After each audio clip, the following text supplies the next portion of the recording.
Book of Judith, Chapter 4. Israel prepares for war. When the Israelites who lived in Judea heard of all that the Holofernes, the ranking general Nebuchadnezzar, king of the Assyrians, had done to the nations, and how he had looted all their shrines and utterly destroyed them, they were in very great fear of him and greatly alarmed for Jerusalem and the temple of the Lord their God. Now they had only recently returned from exile, and all of the people of Judea were just now reunited, and the vessels, the altar, and the temple had been purified from profanation. So they sent word to the whole region of Samaria, to Kona, Beth-horon, Belmain, and Jericho, to Choba and Iasora, and to the valley of Salem.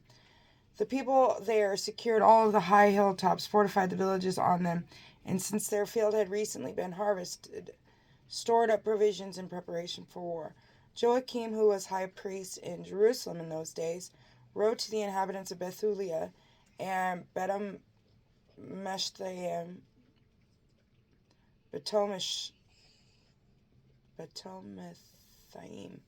which is opposite Esdraelon, facing the plain near Dothan, and instructed them to keep firm hold of the mountain passes, since these offered access to Judea.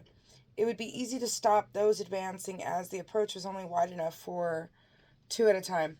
The Israelites carried out the orders given them by Joachim, the high priest, and the senate of the whole people of Israel in session in Jerusalem.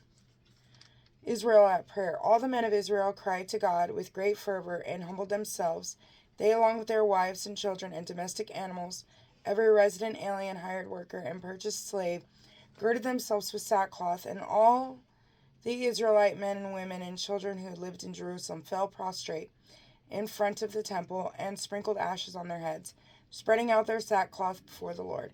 The altar, too, they draped in sackcloth, and with one accord they cried out fervently to the God of Israel not to allow their children to be seized, their wives to be taken captive, the cities of their inheritance to be ruined, or the sanctuary to be profaned and mocked for the nations to gloat over.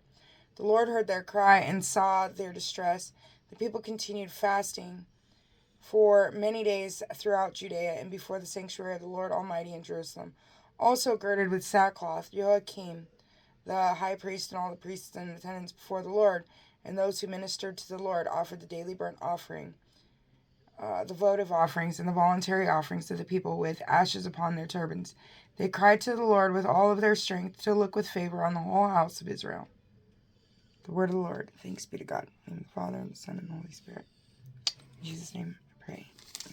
God bless you. I hope you have a wonderful day.